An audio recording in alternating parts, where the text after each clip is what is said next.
It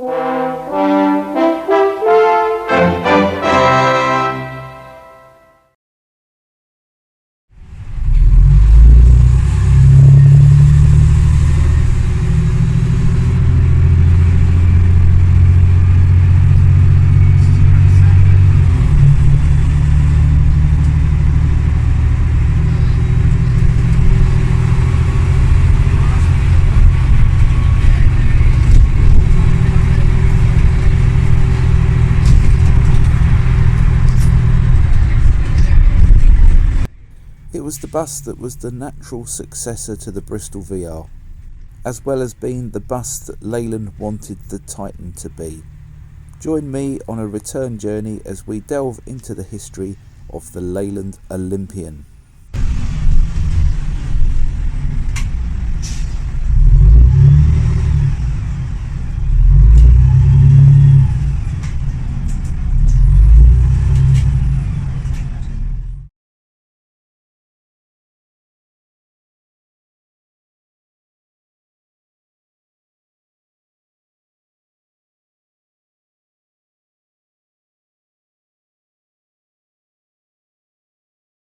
Before we begin, we need to have a look at British Leyland at the time.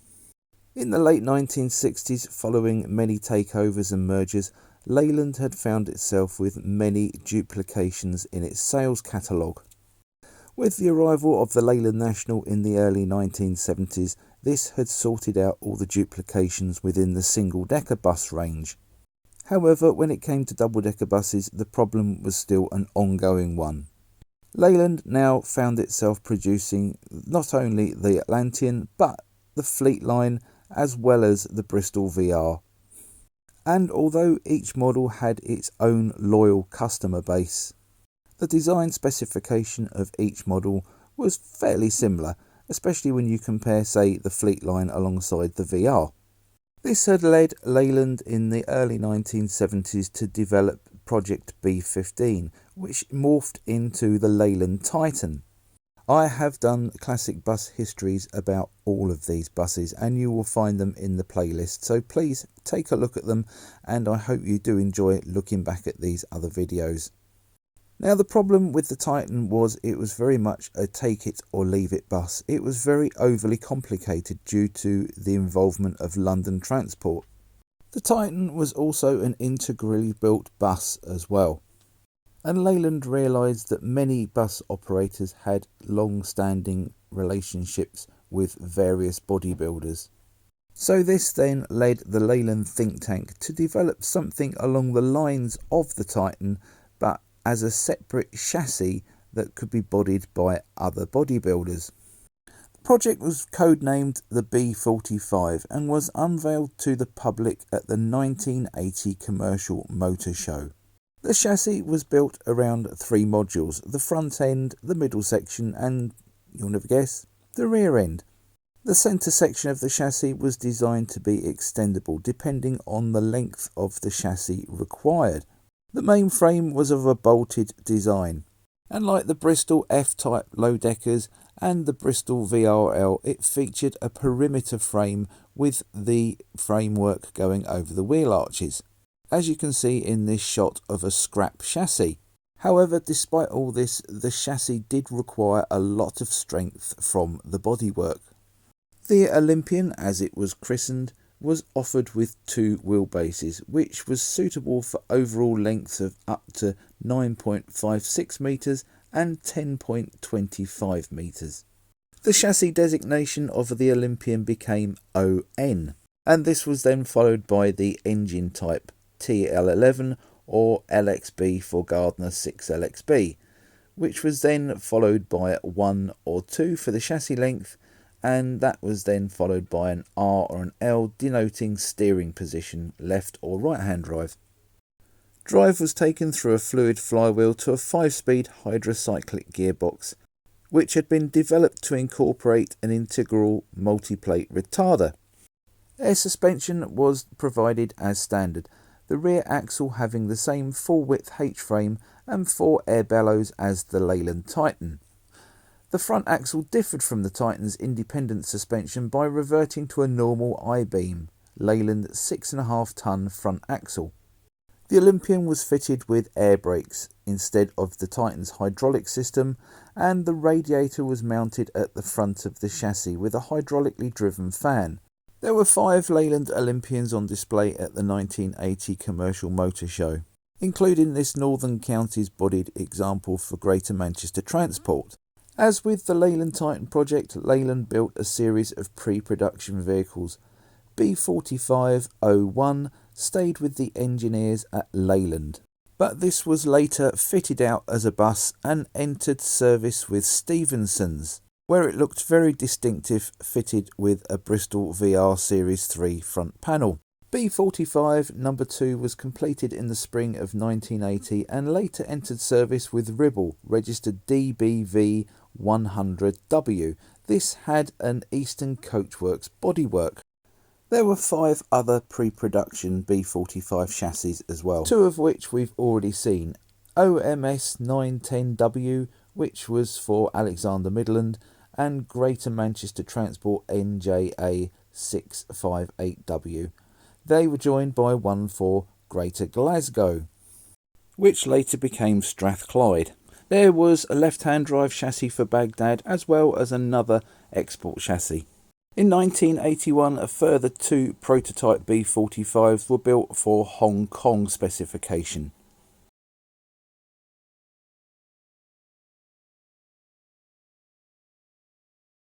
Production of the Leyland Olympian started at Bristol Commercial Vehicles, which seems a sensible option as it was deemed to be the follow-on to the Bristol VR and indeed the Fleet line as well. The first true production Olympian ONLXB was GFR 101W, which became 2101 in the Ribble fleet and was delivered in April 1981. Regular production soon followed and completed vehicles began reaching their operators from June 1981, Eastern Coachworks tending to be a little ahead of other bodybuilders. As with the Bristol VR, there could be seen a variety of bodybuilders on the Olympian chassis. Olympians were proving to be very popular with not just the National Bus Company fleets. There were orders from PTEs like Merseyside and West Yorkshire, as well as orders from municipal companies such as Bournemouth, Cardiff and Plymouth. Unlike the Bristol VR, the Leyland Olympian was proving very popular in Scotland as well, with not only orders from the Scottish Bus Group but also orders from the big city fleets of Lothian and Greater Glasgow. An interesting fact is many of these early Olympians were registered actually as Bristols. Whilst the Olympian replaced the Bristol VR and the Daimler Fleet line, the Leyland Atlantean rattled on for a little bit longer. But in the early 1980s, at the time of the Olympian's launch, there was a massive economic recession. Bus Manufacturer Holdings, which was the company formed by Leyland and the National Bus Company and owned not only Bristol, Eastern Coachworks, but also the Leyland National Factory in Cumbria, were reporting absolutely massive losses.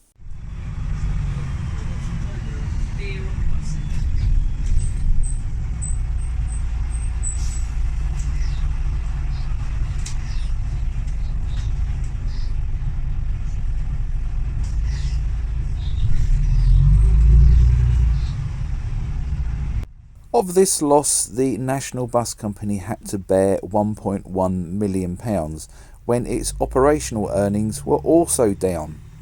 Interestingly, Bristol and Eastern Coachworks was still in profit, only just, but they were still in the black. So it was the Leyland National that was making a loss. With this in mind, the National Bus Company decided to sell their share of Bus Manufacturer Holdings over to Leyland, which effectively gave Leyland 100% control.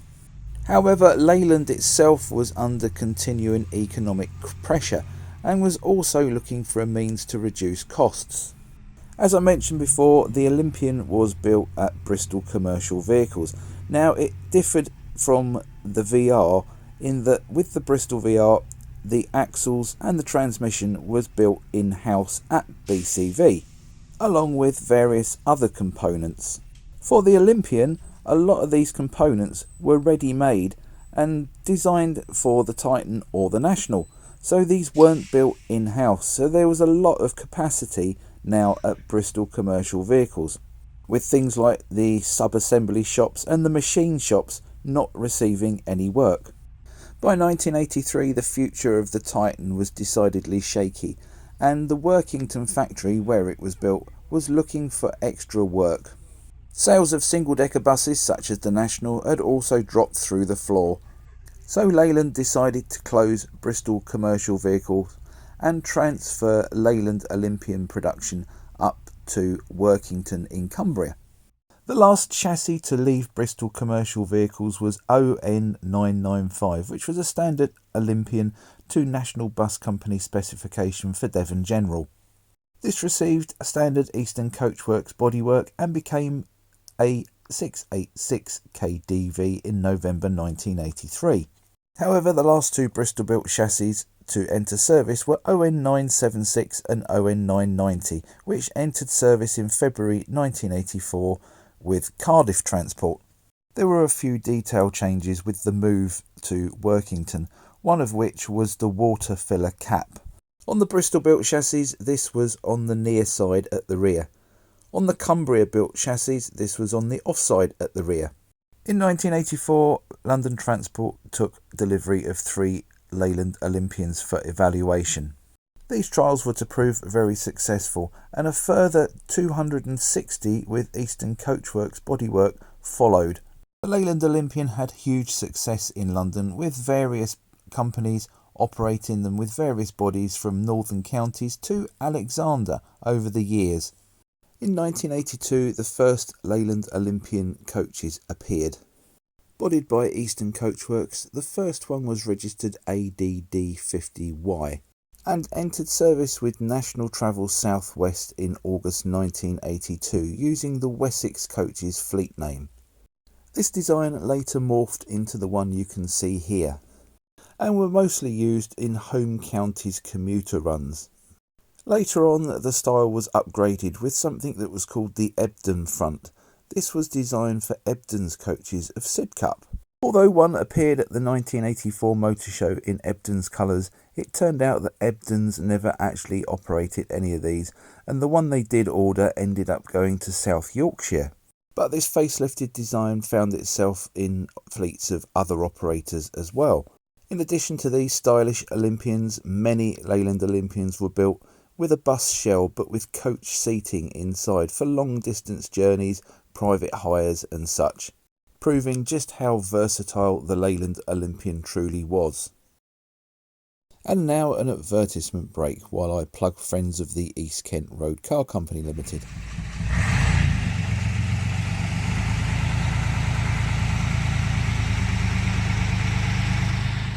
Do you remember the glory days of East Kent Road Car Company Limited? Did you used to travel regularly on the maroon and cream buses? Did you drive for East Kent Road Car Company Limited? Or are you an enthusiast of the buses and coaches? If you've answered yes to any of those questions, then Friends of the East Kent are the group for you to join. We are currently actively preserving 5 old East Kent Road Car Company buses, and hold on to a lot of East Kent Road Car Company memorabilia. Of the buses Friends of the East Kent own, 3 are AEC and 2 are Guys. One of these Guys is a 1951 Guy Arab FFN 382. Friends of the East Kent acquired this in 2022, and as you can see, it is requiring a complete restoration and rebuild. But it is well within our capabilities, and a lot of our maintenance work is done in-house. We're also partway through the restoration of AEC Swift VJG 187J, which was new to East Kent in 1970. We also have a further Guy Arab, an AEC Regent and an AEC Bridgemaster as well. Membership is just £10 a year, and for that you get a quarterly newsletter, you get access to our membership Facebook page and a chance to join us on days out to various bus rallies around the southeast of England. And we're always looking for volunteers as well. And we are a very friendly bunch too. If this is something that rings your bell, you can find us on Facebook, where you can also contact us, or you can email andrew_watkins@line1.net for further details. Thanks very much. Back to the main feature.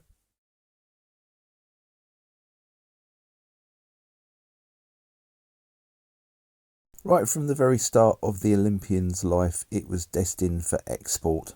As I mentioned before, two of the pre-production B45 chassis 8 and 9 were export chassis. And these were 10.3 metres long buses for Hong Kong. These went to Kowloon Motorbus, with others following for China Motorbus. And while the early buses were to a basic English design, the later Leyland Olympians were huge 12-metre long buses with 3 axles.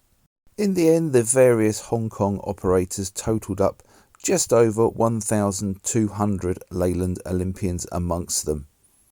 And some of these beasts actually returned to British shores, where they were converted for open-top use with companies like Big Bus Sightseeing of London.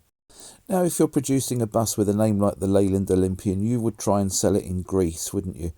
Well, Leyland managed to sell 18 of these to the EAS concern in Athens. A similar bus was used for demonstration in Portugal, but this didn't pick up any orders, unfortunately. It later moved to Egypt, then became an exhibition unit for the King's Coach. Another demonstrator was sent to America, but unfortunately didn't attract any immediate orders. This ended up in Canada. Although later orders for 10 3-axle double-decker coaches for a San Francisco operator may have been a delayed reaction to seeing this demonstrator in action. Another place where the Leyland Olympian excelled, if not a little bit closer to home, was for Dublin Bus of Ireland. They ended up with a sizable fleet of 175 Leyland Olympians, all with Alexander-built bodywork, as you can see in this picture. This being built by Alexander's Belfast factory. A left-hand drive demonstrator was also sent out to Baghdad by Leyland.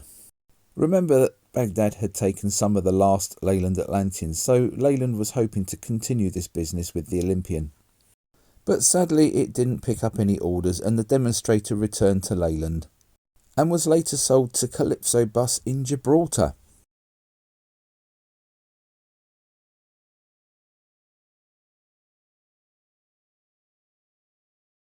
By the late 80s, Leyland Bus's woes were still ongoing, and in 1988 it was decided to sell Leyland Bus to Volvo. Initially things stayed pretty much the same as they had under the old leadership, and the Olympian as well as the Leyland Lynx continued in production, as there was a huge amount of outstanding orders which needed completion. The last Leyland Olympians in the UK went to Strathclyde and Southern Vectis, with K743ODL receiving the chassis number ON20848, and this entered service in June 1993 with Northern Counties Bodywork. Strathclyde's Alexander bodied L202UNS was the last numerical bus for that operator and was delivered in October 1993. However, L201UNS had a higher chassis number, and this is regarded as the last Leyland Olympian delivered to the UK, and is now safely in preservation. There were further chassis built for Dublin Bus as well, with 93D10175 being their last. This had the chassis number ON20988 and entered service in December 1993 with Alexander Belfast bodywork. The very last Leyland Olympians built though were for Singapore bus services, and SBS 916AS was the last one, carrying the chassis number ON21080. This entered service in March 1994, but other vehicles of the same batch were still entering service in April 1994. With the completion of these orders, the factory at Workington closed, and production of the new Volvo Olympian commenced in their factory in Irvine in Scotland. Now I will do a separate video about the Volvo Olympians because they were basically the same but different, if that doesn't sound too confusing for you. And they're definitely worthy of their own video, as over the years they've gained their own cult following.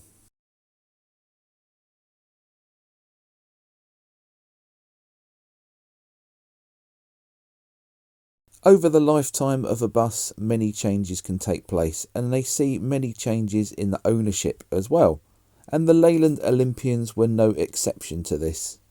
During the early days of the deregulation in the mid-1980s, and since then, Leyland Olympians have changed hands many times, with vehicles like this former London Transport one finding a new life on the Kent coast. Many operators have refurbished their buses as well to keep them going for a little bit longer than they normally would.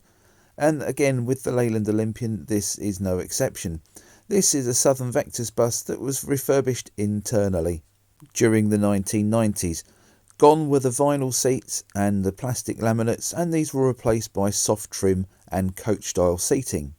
A surefire way to extend the life of an old double-decker bus is to open-top it. And this former London Transport bus has been open-topped, one of many Leyland Olympians that have received a conversion like this. Some Leyland Olympians that ran with Wilts and Dorset were even converted to convertible open-top bodies, so they could be used as closed-top buses during the colder winter months or during wet weather, and then the roof taken off and ran as open-top buses during the warmer summer months. The Leyland Olympian has also found favour in the world of bus preservation, where many enthusiasts have taken them on in private ownership and restored them to their former glory. Owning a Leyland Olympian is never easy, as the chassis do tend to suffer from bad corrosion and rot. So you do have to take your hat off to the people that maintain these and get them repaired and welded up and put them back on the road again. This picture is a nice comparison shot of the difference between a Titan and an Olympian. One of the most impressively preserved Leyland Olympians though has to be the Stagecoach Megadecker. This 3-axle monster was used by various Stagecoach subsidiaries over the years. In fact, it was often argued that there was very little traffic that would warrant a vehicle of this size and capacity, which is probably why it has led such a nomadic life. But despite this, it is now safely in preservation and is rallied regularly. Sadly, the majority of Leyland Olympians went for scrap though. Although there are still plenty of Leyland Olympians around, while not necessarily preserved, there's ones that are film location units, exhibition units and play buses. There's also one that was built from the start as an art gallery, and it's a bit of a strange looking thing. If you can imagine a double-decker bus with no upper deck, that's pretty much what it is. I hope you have enjoyed this Olympic-size episode of Classic Bus Histories. If you have enjoyed it, please don't forget to like and share this video amongst your unsuspecting friends and family. Get them all to watch it. Come round, have a movie night, bring popcorn. Also, please don't forget to subscribe to my channel, as you will get notifications when I release further videos in this series. Thank you very much for watching. Bye for now.